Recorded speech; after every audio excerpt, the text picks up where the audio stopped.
Et bonjour à tous, je suis ravi de vous retrouver. Je vous retrouve aujourd'hui avec mon frère Anto. On rentre de rando en fait. On avait prévu de tourner cette vidéo là au sommet de notre rando et évidemment j'avais pas chargé mes batteries. Donc on s'est dit qu'on la tournerait en redescendant. Donc aujourd'hui on va aborder plusieurs thématiques autour de la randonnée parce que je sais qu'il y a beaucoup d'entre vous qui aiment beaucoup marcher et qui pratiquent justement la randonnée. On va aborder les thématiques de l'entraînement, de tous les niveaux d'entraînement, débutant, intermédiaire, avancé, de la randonnée loisir, de la randonnée sportive. On va également aborder les thématiques de l'alimentation, les thématiques de la sécurité et évidemment les thématiques de l'équipement. On va commencer par l'entraînement et mon frère habite en Haute-Savoie, moi j'habite à Montpellier comme vous devez certainement le savoir et il randonne énormément, presque pas tous les week-ends mais pour ainsi dire quasiment. Donc je lui ai dit écoute ce serait sympa de faire une vidéo pour justement donner des conseils aux gens étant donné que vous êtes plutôt adepte de randonnée ici, ce serait histoire de donner des petits tips, des petites astuces pour justement à la fois s'améliorer et à la fois comprendre un petit peu ce qui se passe dans notre corps quand on va faire de la randonnée pour pouvoir s'améliorer et prendre plus de plaisir quand on va randonner. Donc si on commence par l'entraînement, tu m'avais dit il y a besoin de progressivité. Est-ce que tu pourrais développer un petit peu le Exactement. Si on débute dans la randonnée et qu'on cherche à vouloir progresser, on va dire justement progressivement dans la randonnée et commencer, il faut pas commencer par des grosses randonnées, il faut connaître son niveau, savoir où est-ce qu'on en est. Si on débute clairement et qu'on est jeune ou plus âgé, ça peut créer certains problèmes, soit quand on est plus jeune, soit quand on est plus âgé. Et c'est pour ça qu'il faut chercher à se connaître, à se tester. Donc on va commencer par des randonnées au début qui va tourner autour des 200 mètres de dénivelé, 300 mètres de dénivelé, sans chercher à aller chercher la performance, à se mettre dans le mal, mais on va progressivement, on va monter, voir comment on est au niveau du souffle, penser à bien respirer, c'est important. Et puis il y a la descente aussi qui est très important à ce niveau-là. Et donc lorsqu'on est débutant, on va justement chercher ces points-là. Et tu me disais justement à propos du dénivelé que ça dépendait aussi beaucoup de la nature du terrain et de comment était le terrain. Parce que 200 mètres de dénivelé, on peut avoir 200 mètres de dénivelé sur par exemple 5 km, auquel cas ça va être plus quelque chose, un travail d'endurance entre guillemets. Et si par exemple on a 200 mètres de dénivelé sur 1 km, où là ça va être quelque chose de beaucoup plus raide, beaucoup plus compliqué, où le cœur va battre beaucoup plus vite, où l'impact ou l'engagement musculaire va être beaucoup plus important et où le travail physique va pas être le même. Alors oui, tout à fait.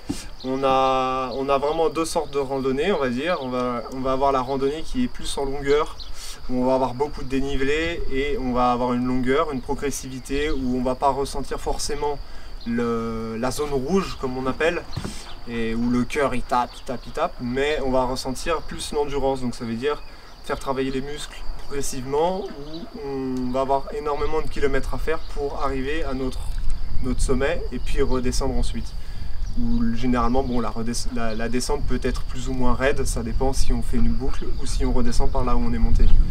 Et on a la randonnée où ça monte énormément dès le début. Par exemple, ce matin, on a fait une randonnée de 900 mètres de dénivelé en 1h45. Donc là, c'est très raide.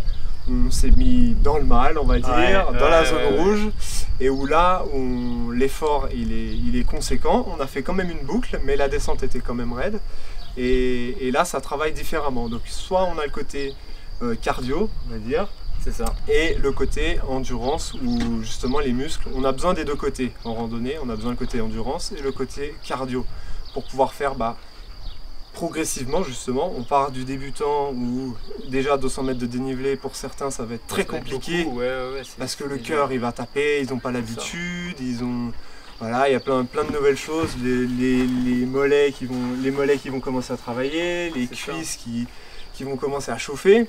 Et puis progressivement ça va aller et on va augmenter 200 mètres, 300 mètres, on peut aller jusqu'à 600 mètres. Et puis au-delà de 600 mètres et plus de dénivelé, donc par exemple ce matin c'était une randonnée de 900 mètres de dénivelé, où, bon, du coup, on s'est mis vraiment... On a donné tout ce qu'on pouvait. On a donné. Et puis, ouais, voilà, c'est quelque chose qui se travaille et qui peut faire plaisir aussi par la suite et enchaîner des grandes randonnées parce que les sommets les plus hauts, généralement, sont les plus raides. Voilà. Alors ce matin, on était dans une dynamique un petit peu plus de rando sportive, mais pour rester un petit peu plus dans la rando loisir. Donc là, on a parlé un petit peu des débutants et des intermédiaires, là, sur la fin de ce que tu disais. Donc on s'était dit en discutant que effectivement une limite pour donner des chiffres, c'était que pour les débutants, on allait cadrer un petit peu le dénivelé, dans le sens où pour un débutant, on se disait que 200 mètres de dénivelé, c'était plutôt pas mal parce qu'en fonction du terrain, même si c'était relativement raide, c'était quelque chose qui était quand même faisable en allant plus ou moins doucement et en se donnant plus ou moins sur la randonnée. Et pour les intermédiaires, on s'était dit entre 200 et 600, c'était pas mal. Parce que là aussi, généralement, quand on arrive sur des randonnées en fonction de l'endroit où on est, sur des randonnées au-delà de 200 mètres, on peut avoir soit quelque chose qui monte jusqu'au sommet, soit quelque chose qui est plus ou moins vallonné, où ça monte un peu, ça redescend, ça remonte, où là on a des randonnées un petit peu plus techniques dans la gestion. Et après, on s'était dit que pour les niveaux entre guillemets experts, pour donner un terme, ou ceux qui ont vraiment l'habitude, au-delà de 600 mètres jusqu'à, je pense que bon, il y a aussi une limite qu'on peut pas, enfin qu'on peut franchir, on peut toujours franchir des limites, mais disons que je pense qu'au-delà de entre 1500 et 2000 mètres par jour, ça fait déjà des très grosses, c'est déjà très bien, très grosses rando là. Par exemple 900 mètres qu'on s'est fait là tout à l'heure sur la matinée, ça fait déjà une bonne rando pour se donner et pour bien s'épuiser. Pour bien aimer. Et pour rester dans cette optique en tout cas de randonnée loisir, ces trois niveaux-là, ça permet de baliser un petit peu le niveau et ce que vous allez être plus ou moins capable de faire.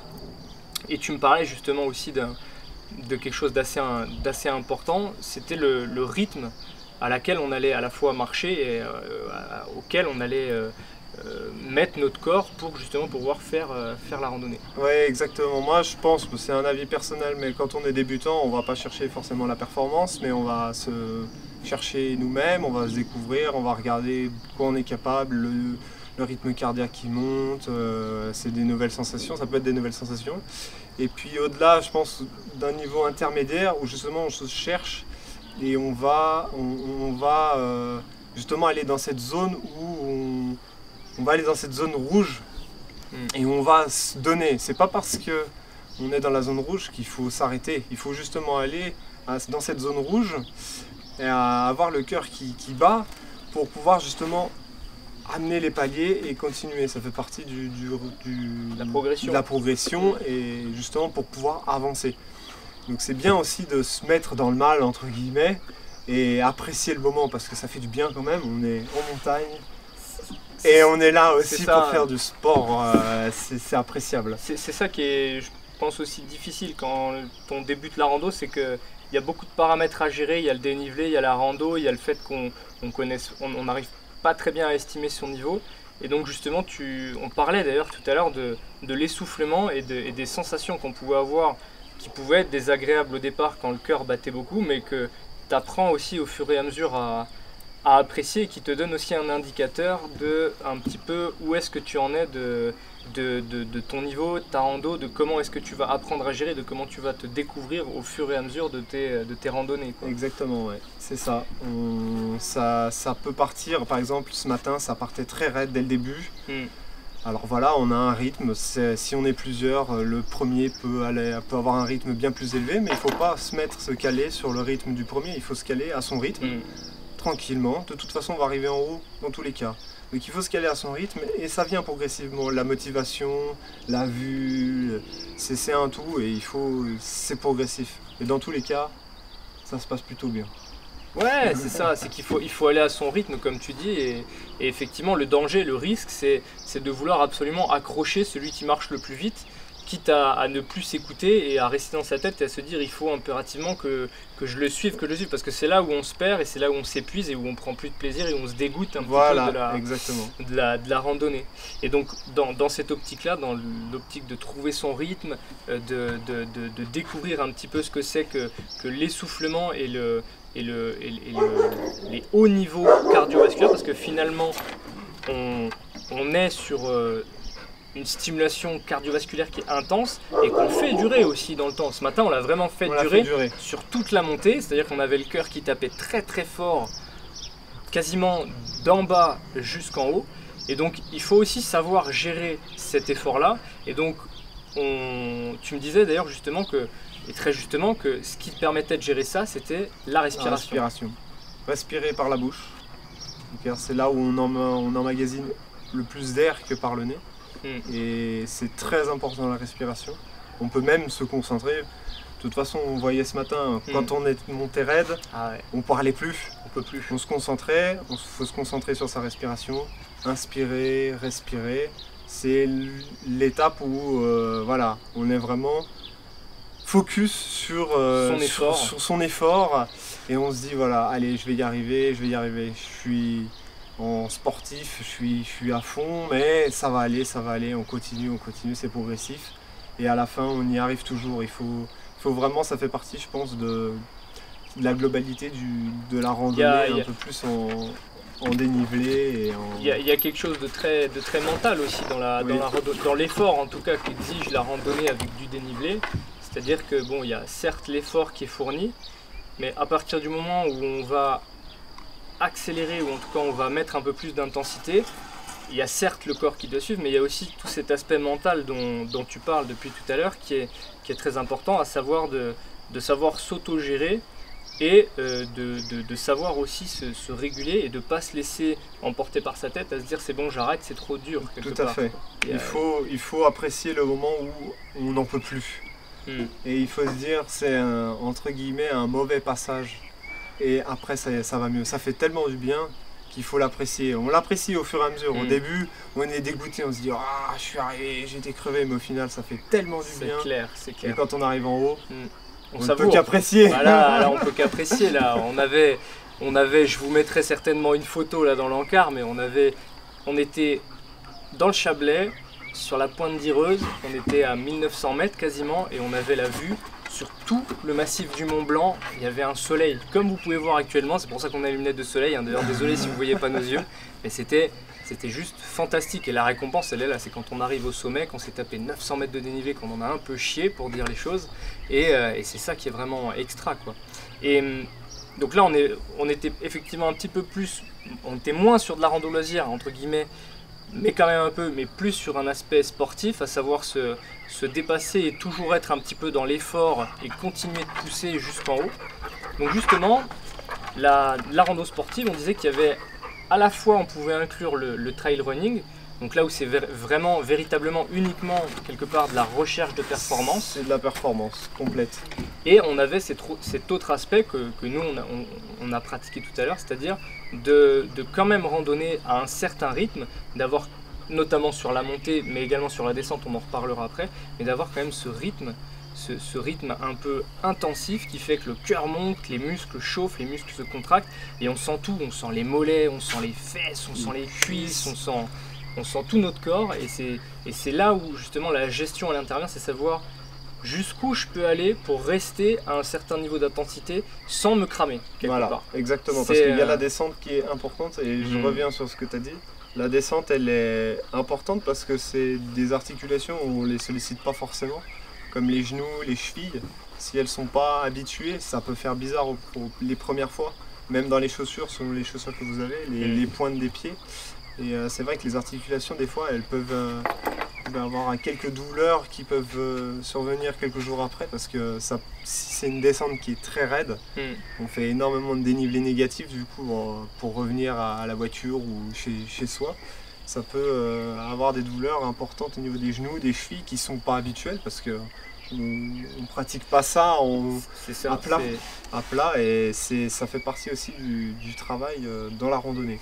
Et c'est là où je pense que le renforcement a sa place et a véritablement une place, c'est que en tant que débutant au départ, quand il y a peu de dénivelé, le renforcement a effectivement peut-être pas forcément toujours sa place, même si ça peut l'avoir, hein, et ça peut être même très bénéfique et justement aider à l'amélioration entre guillemets des performances, ou en tout cas du plaisir qu'on va prendre sur des randos à dénivelé.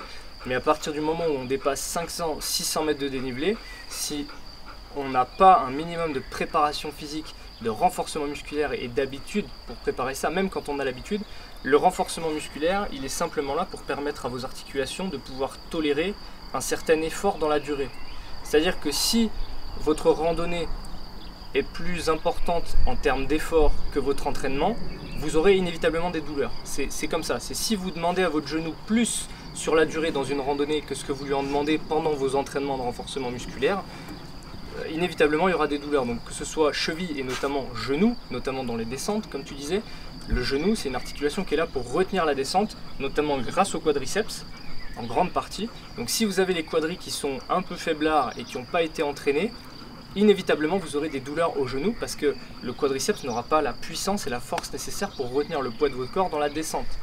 Et même si les bâtons peuvent effectivement vous aider, on va en parler après des bâtons de l'équipement, même si les bâtons peuvent vous aider, le bâton ne doit pas se suppléer au travail de votre musculature. C'est avant tout la musculature et vos articulations qui doivent faire le travail.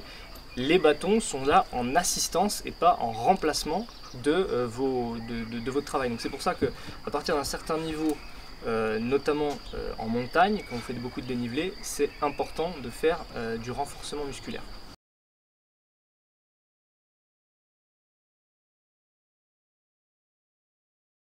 Donc on va passer maintenant à la partie un peu plus équipement.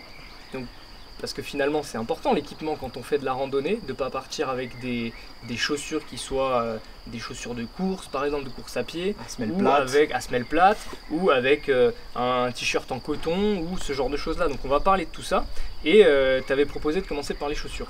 Exactement, on va partir du bas du corps jusqu'en haut en essayant d'être assez exhaustif. Global et exhaustif, c'est des avis qui sont encore personnels. Donc, ouais, bien sûr. Mais bon, tu as l'habitude, donc c'est intéressant d'avoir ton avis. Qui sont, donc les chaussures au niveau des pieds, les pieds c'est ce qui travaille le plus. On va dire en randonnée, c'est. Les chaussures, c'est ce qui travaille les pieds, pardon. Les pieds, c'est ce qui travaille le plus dans la marche. Et c'est important d'avoir des bonnes chaussures. Et les chaussures montantes, je conseille parce que ça évite énormément de se faire des chevilles, donc de se tordre la cheville, de se faire des entorses. Si on se trouve en haut d'une montagne et qu'on se tord la cheville, la chaussure haute, à tige haute qu'on appelle, ça maintient énormément la cheville et c'est ce qui est agréable. Alors c'est sûr, il y en a au début ils vont dire que c'est pas habituel, que c'est pas esthétique, voilà, c'est pas esthétique. Au niveau de la marche c'est étrange et tout. Mais on vous demande rien, mais on va pas forcément utiliser tout le temps ces chaussures là. Si vous allez faire une petite randonnée qui va faire 200 mètres, bon, vous allez mettre des petites chaussures, mais le jour où vous allez en faire une grosse, vous serez content d'avoir des chaussures à tige haute. Ce n'est qu'au niveau des cailloux ou de la neige ou enfin. Puis même quand tu commences à fatiguer un peu, quand tu as fini la montée, que tu attaques la descente, le risque il est souvent dans la descente de se faire une cheville parce que c'est là où tu commences à accumuler un peu de fatigue. Exactement. Et c'est là où tu as la cheville qui va avoir le plus de chances de partir sur le côté. Et la tige haute, justement, le fait d'avoir une chaussure qui remonte permet en tout cas de mieux maintenir la cheville et en tout cas d'avoir une meilleure proprioception. C'est-à-dire la proprioception, c'est la façon dont vous allez percevoir vos articulations sans avoir besoin de regarder votre articulation. Donc le fait d'avoir quelque chose qui couvre votre cheville va permettre d'avoir un meilleur ressenti au niveau de votre articulation. Et donc tu disais également qu'en fonction de la rando qu'on va faire, si jamais on va en moyenne ou haute montagne, par exemple en ce moment là, on a une partie de la randonnée où on avait ce qu'on appelle des névés, où on avait encore un peu de neige qui n'était pas fondue et qui fond à certains moments pas du tout d'ailleurs. Et donc tu me disais qu'il y avait une nécessité dans ces cas-là d'avoir une chaussure à membrane. Est-ce que tu peux Alors voilà, la membrane, ce qu'on appelle la membrane Gore-Tex, c'est une membrane qui est étanche, qui se situe au niveau de la semelle. Et elle prend tout le pied en fait, donc la chaussure est complètement étanche. Donc si vous avez même, je ne sais pas, si vous décidez de partir en rando et que vous prenez la pluie, elle permet aussi, cette membrane, d'avoir votre pied au sec. Alors c'est sûr, si l'eau rentre par le haut de la cheville, la chaussure sera complètement trempée. Mais la membrane Gore-Tex permet d'avoir le pied au sec. Alors que toi, tu avais des Moi j'avais des chaussures de trail, j'avais pris des chaussures de trail pour cette rando là. Et alors bon, je me suis pas senti en difficulté avec les chaussures de ce côté-là. Après, effectivement, vu qu'il n'y avait pas de membrane dedans, tu vois, dans la neige, T'avais les pieds mouillés. j'avais les pieds trempés. Voilà. Parce que bah, forcément, la chaussure n'est pas faite pour être étanche, c'est pas une Ouais. chaussure qui est faite pour ça, c'est une chaussure de trail.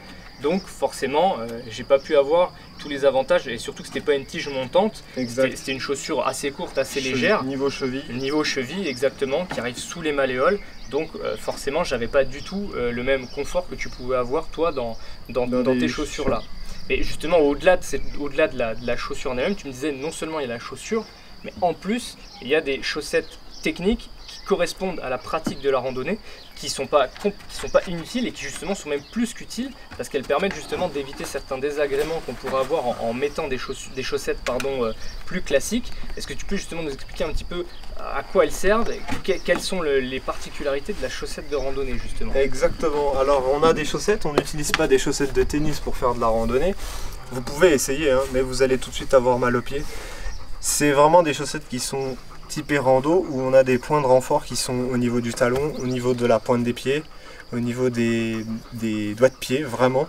Et des, comment on appelle les bandes que tu utilises des fois en ostéopathie De l'élasto? Ouais, l'élasto, on a vraiment des points qui sont importants au niveau du pied, sur le pied, la pointe du pied, et ça permet, dans la chaussure, on sent vraiment que tu es maintenu et tu as des points qui sont importants. C'est des Le renforts pied, en fait. En fait voilà, là c'est des renforts au niveau Voilà. des orteils, des renforts au niveau du coup de pied, au niveau de la cheville.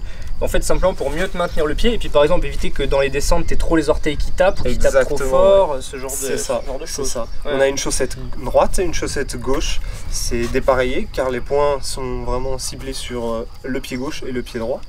Et c'est... Pour moi, j'ai essayé les chaussettes coton tennis. Mhm.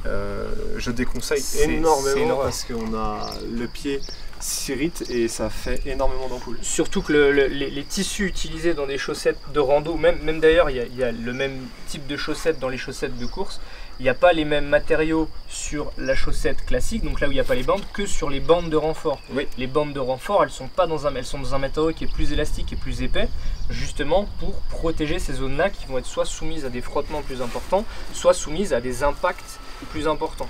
Donc c'est pour ça que c'est important, notamment au niveau du talon. On a un gros renfort au talon, on a un gros renfort au niveau des orteils et on a des bandes de renfort le long des malléoles parce que c'est la zone où la cheville va être le plus sollicitée ou en tout cas va être le plus soumise à des contraintes, voire à des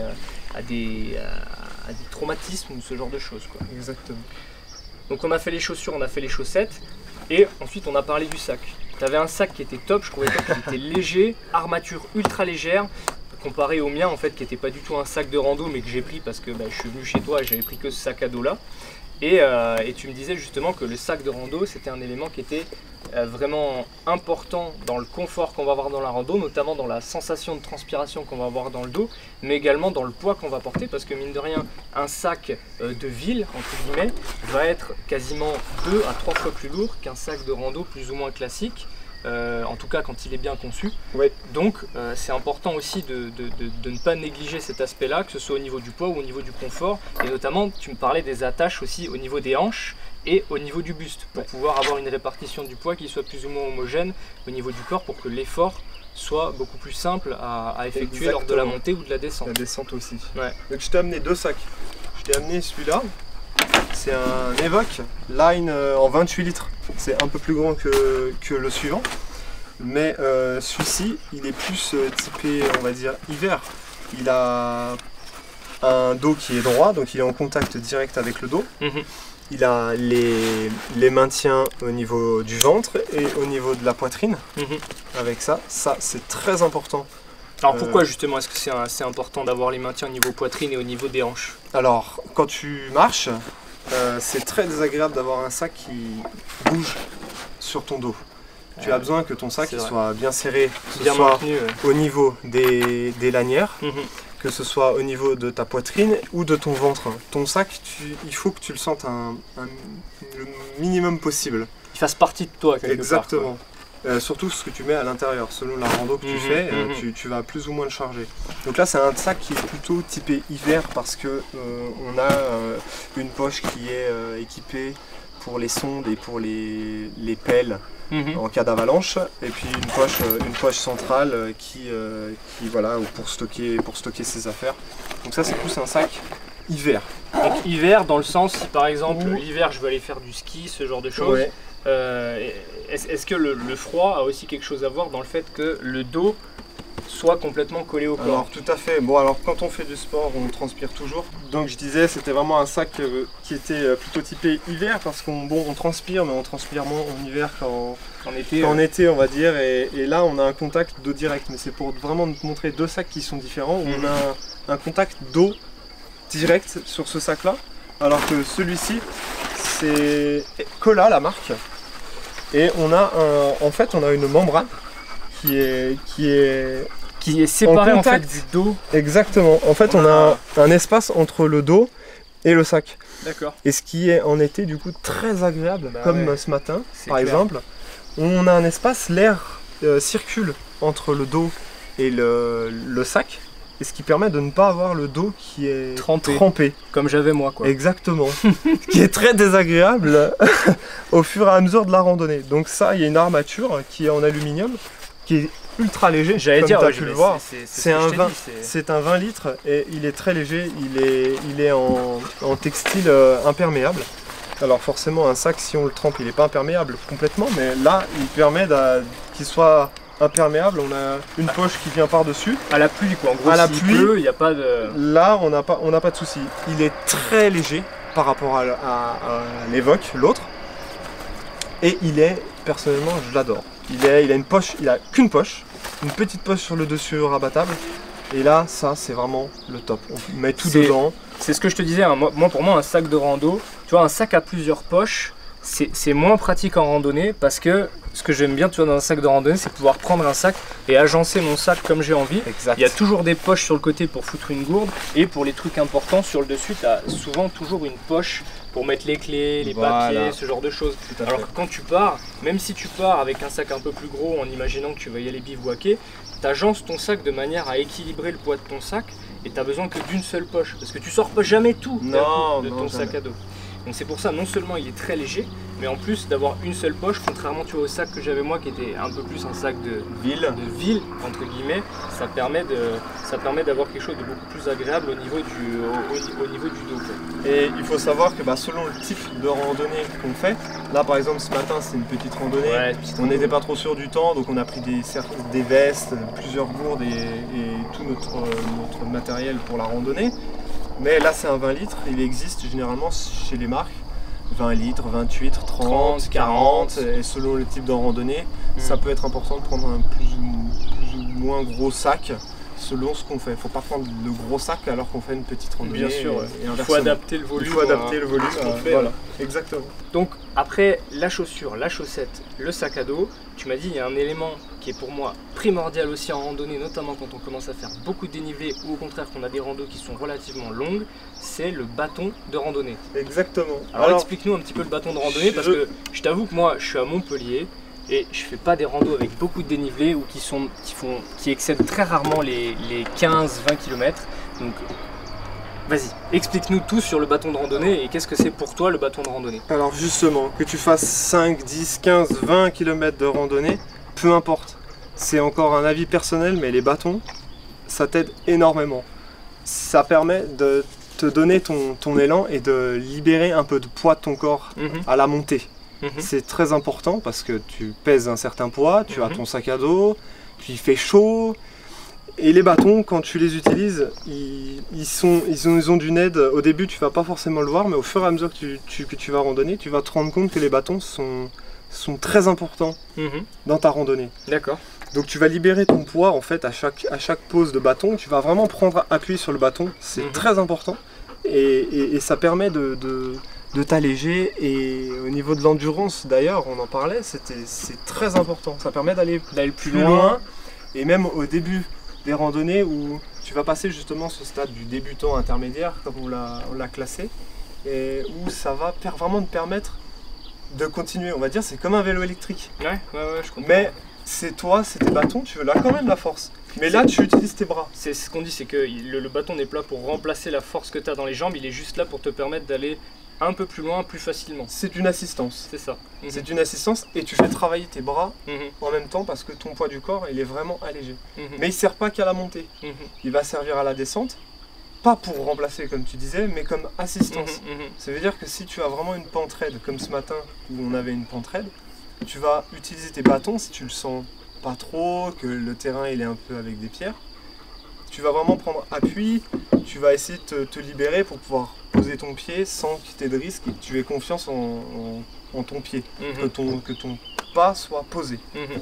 Et moi je t'ai amené 2 bâtons différents. Ok. Alors on a celui-ci, c'est un bâton qui est en taille fixe, donc là c'est du 120 en 4 brins.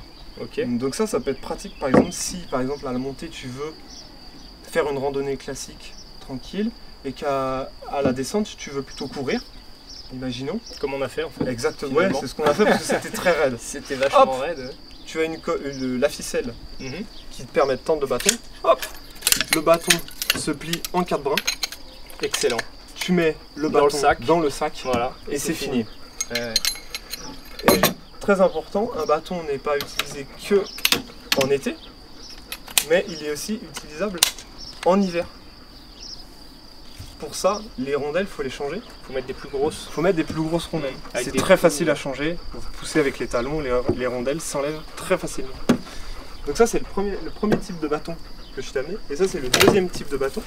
Est-ce que tu pourras nous montrer, je te laisse Ouais. finir avec ça, tu pourras nous montrer après comment on règle le bâton éventuellement, Bien une, sûr, une alors- technique d'utilisation pour le bâton. Avec celui-ci, je pourrais te le faire. Oui, ça Donc marche. ceux-là, ils sont pas... alors En ceux-là, quatre brins. ils sont pas en 4 brins, ils sont en 1 brin. C'est une taille qui n'est pas fixe parce qu'elle est réglable ici. Mais tu ne peux pas les mettre dans le sac. Mais il en existe aussi avec avec plusieurs des brins et réglables. Donc là, ce qui est bien, c'est que c'est réglable. Donc si par exemple vous voulez prêter les bâtons à quelqu'un ou autre, tu peux régler ta taille à la taille que tu veux. Et pour ce faire, pour régler la taille, Donc ouais, comment tu fais alors pour c'est régler très la taille? simple. Tu te mets debout, tu mets ton bras, il faut que ton bras soit à 90 degrés du sol. D'accord. Donc ça serait à ce niveau-là. Et là, on a une petite graduation. Ça te donne la hauteur Voilà, en ça fait te à donne laquelle la tu hauteur. es. Donc t'es Là, à ce plus serait 15. à 1 mètre plus Plus 15. 15. 115 115. grosso modo. Ok. Pourquoi on a cette partie là? Parce que des fois, quand on est en montée, que c'est très raide, Tu on descends va un pas peu le la prendre main. ici, forcément le bâton. On va plus le prendre là pour pouvoir s'aider et amener le bâton plus haut. Plus et haut, ouais. justement D'accord. tirer sur le poids. C'est Ok. pour ça que sur les bâtons de randonnée, on a toute une partie supplémentaire pour tenir le bâton au lieu de régler la taille. Ouais. Même sur ces bâtons là, la partie est plus courte. Ouais. Mais ça permet aussi de le prendre là Faut quand même le pouvoir prendre, Et tu as une technique particulière quand tu utilises les bâtons de randonnée justement? Alors oui, c'est quand même important de savoir. Ça veut dire que c'est le bâton opposé au pied qui est devant. Ça veut dire que si on met le pied gauche en avant, on met le bâton droit pour avancer. On avance le pied droit, on met le bâton gauche. Et là, ça permet de prendre appui et de libérer la jambe gauche. Comme si quelque part le bâton remplaçait ta jambe, opposée. Quoi. Exactement. Ouais. Tu libères ton poids, tu prends vraiment appui. Et au niveau de la prise de la lanière, parce que la lanière, elle est quand même importante aussi. Mhm. Tu passes par-dessous Tu passes par-dessous. et tu et tu- retombes. Parce que comme ça, l'appui, tu Il te l'as verrouille, ici. il te verrouille le Tu l'as bâton. ici et là, l'appui, tu l'as vraiment. Mhm, mhm. Ça marche. libère le poids. Et toi, est-ce que tu as une préférence en particulier entre les télescopiques ou les en plusieurs brins comme tu as là? En plusieurs brins, c'est plus pratique. Pour le rangement, Pour le rangement, et pour, ouais, Mais après, une fois que c'est ton bâton, tu te s'il est l'appropries fixe, tu et- te l'appropries. Mhm. Tu peux prendre du télescopique si tu fais de la rando à ski ou Mhm. du coup tu veux monter à ta taille, un peu plus grand. Mhm. Et puis pour descendre, tu les réduis un peu en taille. En ski de rando, ça peut être différent. Et Ça ça, marche. peut être pratique. Et Ok. il existe deux matières, enfin là on a deux matières. Ceux-ci étaient en aluminium Mhm. et ceux-là sont en carbone. Donc là, un peu plus léger en carbone. là c'est bien plus léger Ouais. en carbone, Ouais, j'ai mais vu, ouais. déjà aluminium, t'as C'est- vu comme ils sont, ouais, ça reste ils léger. sont très light. C'est fin, c'est C'est très l'aluminium fin. assez fin. Ouais, donc, c'est ça. ouais, ouais. C'est ça. Ok, ça marche. Donc on a parlé des bâtons, on a parlé des sacs, on a parlé des chaussures, on a parlé des chaussettes. Et ensuite on a parlé un peu de l'habillement, on va dire, que ce soit en été ou en hiver. On a dit qu'il y avait entre guillemets quelques règles quand même à respecter. On s'était dit déjà, le coton, c'est pas possible. Interdit. Le coton. Sinon, on transpire trop, on sèche pas et on a froid. Exactement. Donc, comment on s'habille si on veut aller faire de la rando? Du vêtement technique, n'importe quel vêtement, que ce soit en short, en pantalon, moi personnellement en caleçon, c'est du lycra, donc c'est vraiment pas du coton. Quand on transpire, c'est vraiment désagréable le coton. C'est clair. Et que ce soit en t-shirt, en surcouche, donc là c'était l'été, on était en t-shirt. Donc là encore, c'est très agréable le vêtement technique. Le vêtement technique, il est là pour... Vous pouvez transpirer, mais il va sécher très rapidement. Le coton, par rapport au vêtement qui est technique, là toi tu as la laine de mérinos. Laine de mérinos, c'est encore plus technique que moi par exemple, c'est une sorte de lycra un peu. Ouais, c'est ça, ouais. C'est un polyester. Voilà, en fait. Ça sèche vite, ça sèche très vite aussi. Et la transpiration permet de s'évacuer, elle ne se stocke pas. C'est des vêtements qui respirent en fait et qui évitent de... Comme le coton il pompe, alors que le vêtement technique comme du polyester ou de la laine de mérinos va permettre d'évacuer en fait la transpiration et ça sèche très vite. Très rapidement. L'inconvénient, alors l'avantage et les inconvénients. L'inconvénient, la laine de mérinos, comme le t-shirt que j'ai, ça coûte plus cher. L'avantage de la laine de mérinos, c'est que ça sent pas. Parce que l'inconvénient, le grand inconvénient du vêtement en polyester, donc du vêtement qu'on appelle technique en fibre synthétique, c'est que quand on commence à transpirer dedans, ça pue. Ça pue. Donc c'est juste l'inconvénient. Après, c'est moins cher. Et c'est ultra confortable. Les deux sont ultra confortables. La laine de mérinos, le seul avantage c'est que c'est juste de la fibre qui est naturelle, en sachant que c'est rare d'avoir un t-shirt uniquement en fibre de mérinos. Celui-là par exemple, il est en moitié fibre de mérinos et en moitié, alors c'est pas d'élastane mais c'est une fibre un peu comme l'élastane pour le rendre justement un petit peu plus élastique. Donc au niveau des t-shirts, au niveau en tout cas des entre guillemets sous-vêtements, ce qu'on va avoir à même la peau, on va avoir ce type de produit là. On va rester dans l'été. Donc toi ce matin tu étais avec un short comme ça. Est-ce que au niveau du short tu as quelque chose à recommander? Je sais que Lucille, ta compagne, elle avait un short qui était entre guillemets en bimatière, en bicouche. Ouais. C'est à dire qu'elle avait une couche qui était entre guillemets un peu plus en lycra dessous, mais dans le même short qui était intégré au short, et la couche du dessus elle était presque version un peu voilà, comme ça, cette matière là. Alors sa couche en dessous en fait elle avait une couche qui était vraiment près du corps, qui tenait la cuisse. Vraiment la cuisse. Et la couche dessus permet une sorte de protection, on va dire, pour pas être complètement nu.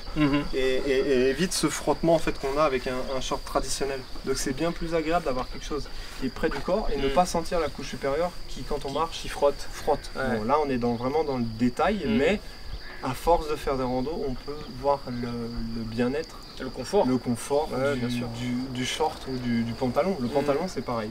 Le pantalon, on arrive dans ces matières qui sont techniques. C'est pas du jean, c'est pas du pantalon. C'est vraiment agréable. Et quand on transpire, ça respire et ça sèche quand même très rapidement. Utilisable en hiver comme en été. Parce que marcher, ça produit énormément de chaleur. Et du coup, au début, on a un peu froid parce qu'on est froid. Et plus on marche, plus on a chaud, et d'ailleurs plus on se déshabille. C'est ça. Donc justement, pour en revenir en hiver, donc souvent on a tendance à dire en hiver on a les fameuses 3 couches. Donc avec la première couche dont on vient de parler, plus ou moins collée au corps dans une matière synthétique pour que ça respire. Et souvent la deuxième couche, on a souvent tendance à soit conseiller plutôt quelque chose de polaire, soit quelque chose qui ressemble plus à une soft shell. Donc soft shell, polaire à l'intérieur avec quelque chose de déperlant à l'extérieur, grosso modo. C'est ça. Est-ce que toi, tu as des choses un petit peu plus, des détails à apporter un petit peu plus sur cette couche-là? Alors toujours, moi je rajouterais qu'il faudrait toujours avoir un imperméable très fin, qui ne prend pas beaucoup de place dans le sac à dos, au cas où, que ce soit du vent, de la pluie, c'est toujours bien d'avoir, ça prend pas de place, c'est au fond du sac à dos. Donc ça peut être une troisième couche, une troisième, voire même selon, parce que vu que ça coupe du vent, on ressent pas le froid, donc ça peut permettre de prendre 3 couches. Ouais, bien sûr. Moi je mets un t-shirt technique, je mets un t-shirt manche longue technique aussi, ou soft shell, selon le froid qu'il fait. Ici en Haute-Savoie, on peut atteindre des -5, -10, -15, ça dépend là où on va. Mais moi je m'équipe comme ça, donc manche longue en deuxième couche. Et troisième couche, je mets une petite plumette sans manche. au début il fait un peu frais, mais après ça va. Plus on marche, plus il fait chaud, Plus on se chauffe, plus ça va. Au début, si jamais ça va pas, vous prenez une plumette à manche longue et puis ça peut très bien aller aussi. Donc une plumette, c'est en gros une doudoune, ce qu'on appelle vulgairement une doudoune, sans les manches, grosso modo. C'est très fin, et qu'une fois en boule, ça prend vraiment très peu de place dans le sac. Ça c'est important. Complètement. Et donc, comme tu disais, donc la dernière couche, si jamais il y a de la pluie, ça bruine un peu, d'avoir quelque chose d'imperméable qui permette de s'isoler de l'eau pour ne pas justement mouiller tous les vêtements techniques et justement se refroidir, et le vent, exactement, pour éviter d'avoir trop froid, quoi. C'est ça. Donc on a fait les vêtements, on a fait les chaussures, les chaussettes, on a fait les bâtons, on a fait le sac à dos, et donc il nous reste une dernière, on va dire 2 dernières catégories à apporter. La première, on les porte actuellement sur le nez, les lunettes, et s'isoler aussi du soleil en été, notamment quand il fait très chaud, à savoir les couvre-chefs, donc les casquettes, les bobs et les chapeaux. Commence par les lunettes de soleil parce que je sais que c'est quelque chose qui te tient particulièrement à cœur. Donc, les lunettes de soleil, c'est énormément, c'est très important. Nos yeux, on n'en a qu'une paire, on n'en a pas deux. Et que ce soit en été, en plein soleil, ou que ce soit en hiver, même là, au mois de mai, on avait de la neige. Oh oui. Et le reflet de la neige dans les yeux, c'est très très mauvais. Donc pensez à vos yeux et prenez des bonnes lunettes de soleil en catégorie 3 minimum. Et moi je conseille le polarisé parce que c'est bien plus agréable au niveau des lacs, au niveau des... On a une vision qui est complètement différente avec du polarisé. Mais pensez bien à mettre, il faut mettre le prix dans une bonne paire de lunettes, elle vous fera un moment et c'est très important les yeux. Donc toi d'ailleurs j'ai halluciné avec ta paire de lunettes, tu m'as dit tiens prends ma paire de lunettes et tords-la, je lui ai dit non attends je vais pas tordre ta paire de lunettes. C'est en fait, tu m'as dit, c'est une paire de lunettes en plastique végétal. Exactement, c'est du plastique végétal. C'est la marque Orac qui fait ça. C'est complètement dingue. C'est vraiment top. Elle se tord dans tous les sens, que ce soit les branches, le tout. Donc là, pour faire de la rando, c'est top. On a des verres aussi en plastique végétal. Donc c'est fait à base de, c'est des céréales qui sont faites, qui sont transformées pour faire du plastique. Donc là, il y a une finition un peu feu. Mais il y a plein d'autres finitions avec un nez réglable. Ça c'est bien aussi selon... En fonction de la taille. Voilà, ouais, elle tient nickel à la tête. Et un verre polarisé. Et ça, le verre polarisé, on voit vraiment la différence. Depuis que c'est la première paire de polarisé que j'ai et c'est vraiment différent. Alors, pour ceux qui ne connaissent pas le polarisé, est-ce que tu peux expliquer quel est l'effet, quel effet ça apporte au niveau de la vision, le fait d'avoir un verre polarisé ou non? Alors le verre polarisé, il permet d'annuler complètement l'effet du reflet. Ça veut dire que si vous avez un lac ou je ne sais pas, même des vitres de voiture ou autre, les reflets sont complètement annulés. Si vous prenez votre lunette et que vous faites comme ça, on revient à une vision normale, mais vraiment ça se passe quand les lunettes sont comme ça. Et c'est très technique, mais c'est une question de ligne. Ouais, en fait, de ligne, ouais. Dès que les lignes s'alignent, ça annule complètement le polarisé. Ce qui est très agréable. Depuis que j'ai dépolarisé, je ne prendrai tu pourras plus revenir à... Exactement. D'accord, c'est intéressant. C'est intéressant. Et donc là, les lunettes. Et ensuite on parlait également des casquettes et des bobs. On a surtout parlé des casquettes et des bobs, effectivement, on n'a pas parlé des chapeaux. Est-ce que toi, j'imagine que tu as une préférence pour la casquette, te connaissant? Oui, casquette, très important aussi parce qu'avoir une insolation à 2000 mètres quand on fait une rando, c'est pas cool. Top. Hein. On a vite mal à la tête, ça chauffe énormément en été surtout. En hiver, ça serait pas forcément... J'en vois pas l'utilité forcément, mais...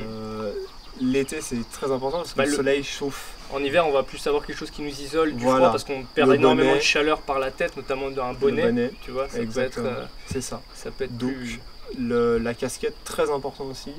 Ça évite d'avoir les insolations, même des mal de tête qui sont passés par l'insolation. Et ça fait partie de l'équipement.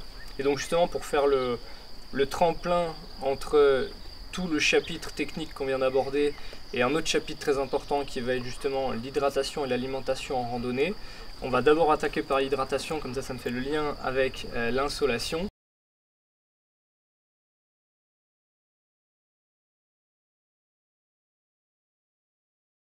Justement en hydratation, on avait des gourdes, il n'y a pas que les gourdes. Est-ce qu'on est-ce qu'on arrive à donner entre guillemets une certaine quantité d'eau à emporter pour tel type de randonnée ou pas? Est-ce que tu penses que c'est possible? Ça dépend de chacun. Moi je sais que je bois beaucoup. Ça dépend aussi du niveau pratique. Donc la gourde, c'est pas très pratique parce qu'il faut s'arrêter, il faut descendre le sac, il faut prendre la gourde, il faut boire. Après bon, ça dérange certaines personnes, ça dérange pas, ça tout dépend. Ou sinon on a ce qu'on appelle les poches d'eau avec le tuyau. Et ça c'est pratique parce qu'on marche, on boit en même temps, on n'a pas obligé de s'arrêter. Ça peut être pratique. Et au niveau quantité d'eau, je pense qu'il faut minimum 1,5 litre par personne, ouais. Que ce soit une petite ou une grande. Et en été, il faut le double, je pense. Au cas où, on ne sait jamais ce qui peut arriver en montagne. Surtout quand il fait chaud, parce que surtout quand il fait chaud. On a tendance à vite transpirer, et c'est souvent par la transpiration et par le souffle qu'on perd, qu'on perd le plus d'eau. Et le problème c'est que quand on sent qu'on a soif, souvent c'est qu'on est déjà relativement bien déshydraté, donc c'est pas que c'est trop tard, mais c'est qu'il faut souvent s'hydrater régulièrement aussi avant d'attendre d'avoir soif, tout simplement parce que c'est essentiel de bien s'hydrater en randonnée, quoi. Et on parlait également de petites barres énergétiques, de choses à avoir plus entre guillemets en urgence ou en encas si jamais on fait des randonnées relativement longues ou relativement intenses, ça va dépendre parce que mine de rien on dépense énormément de calories à respirer, à marcher, à se dépenser etc. en randonnée. Donc on parlait justement des barres de céréales. Et tu me disais en fait il faut juste il faut du sucre et il faut de l'énergie dans la barre pour pouvoir refueler et recharger un peu les batteries. Exactement, et pas attendre le moment où on se dit ah tiens j'ai faim. Il faut vraiment, hop on fait une petite pause, on a la barre, hop petit encas, petite barre de céréales ou autre, même qu'on fait maison ou qu'on achète. Et hop ça redonne un petit coup de boost avec l'eau, l'hydratation et ça permet de repartir de plus belle. Carrément. Donc une petite barre de céréales à avoir dans le sac, une ou deux barres en fonction de la taille de la rando et en avant.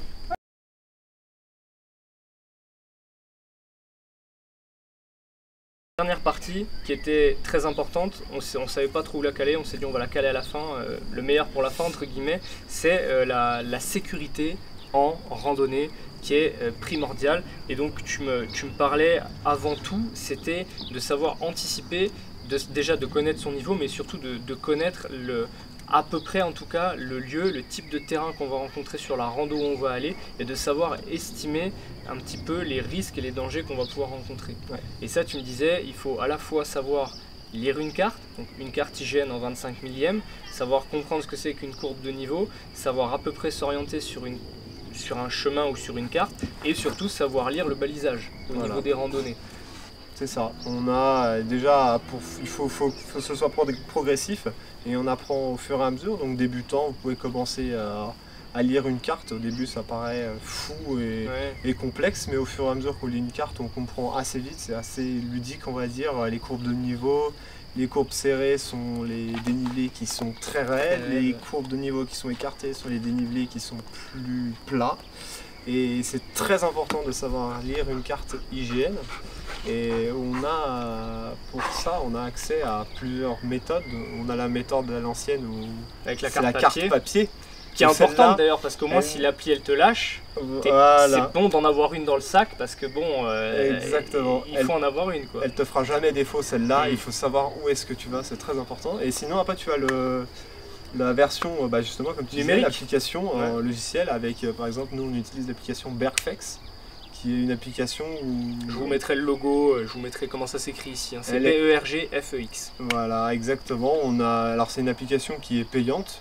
Elles sont quasiment toutes payantes car c'est une plateforme IGN, ça veut dire que c'est une cartographie qui est recensée, c'est fiable à 100%. Et vous avez votre point GPS, vous savez exactement où vous allez. Cependant, la batterie du téléphone peut faire défaut. Voilà. Et dans ce cas-là, la carte papier permet de sauver l'affaire. Voilà. Et il faut savoir exactement où on va et pas aller dans des niveaux plus importants ou même à se mettre en danger par rapport à son niveau. Même si on se dit ça me fait pas peur, non, c'est pas une question de ça me fait pas peur, c'est une question plus de là il y a un danger, c'est exposé, il y a une petite arête, c'est raide de chaque côté, ça peut être à risque. Donc il faut pas faire les warriors, la montagne elle gagnera toujours. Il faut vraiment prendre le temps, réfléchir, où est-ce qu'on va, prendre les informations même si vous avez des amis qui l'ont déjà fait, Ouais, demander. L'information la plus importante qu'on peut avoir, c'est les informations des autres. Elle est importante à emmagasiner. Personnellement, c'est très important de s'instruire de l'expérience des autres et savoir où est-ce qu'on va. Et puis, une fois qu'on sait où on va, qu'on a la carte hygiène, la boisson, l'équipement, tous les conseils de Julien, il n'y a plus qu'à profiter. Il n'y a plus qu'à kiffer. Il n'y a plus qu'à profiter. C'est ça, exactement.